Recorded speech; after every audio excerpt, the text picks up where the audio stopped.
కొందరు వ్యక్తులు దైవభక్తి అనేది ఆర్థికపరమైనటువంటి లాభాన్ని చేకూరుస్తుంది అని ఆశించి దేవుణ్ణి వెంబడిస్తూ ఉన్నారు.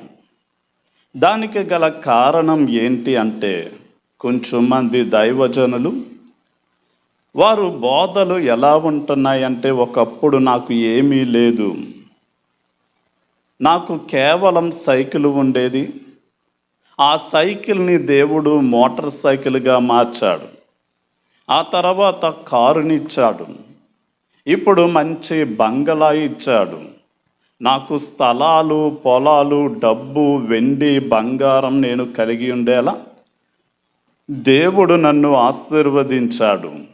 మీరు కూడా యేసు ప్రభువుల వారిని నమ్మితే అలా ధనవంతులైపోతారు అని చెప్పి బోధిస్తూ ఉన్నారు. కానీ దైవభక్తి అనేది ఆర్థిక లాభాన్ని కూడగట్టుకునేది కాదు అని మీరు తెలుసుకోవాలి. మనకి అపోస్తల కార్యగ్రంథం 24వ అధ్యాయం 6వ వచనంలో ఫెలిక్స్ అనేటటువంటి వాడు పౌలును పిలిచి తరచు అతని యొక్క బోధ వినేవాడు.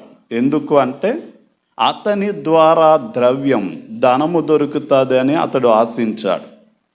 కానీ ఈ రోజున దేవుడు అవసరాలను తీరుస్తాడు, కానీ మన భోగాలను అనుభవించడానికి ఏది కావాలితే అది ఇవ్వడు అని మనం తెలుసుకోవాలి.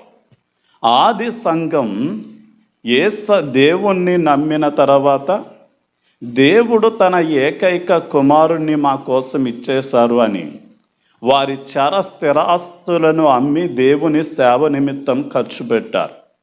అంటే దేవుణ్ణి నమ్మడం ఆస్తులు సమకూర్చుకోవడానికి కాదు, కానీ ఇతరులను ప్రేమించి ఇతరుల అవసరాలు తీర్చడానికి, దేవుని సేవలో ఉన్న కొదువను తీర్చడానికి మనల్ని మనము ఖర్చు అవ్వడం అన్న సత్యం తెలుసుకోవాలి.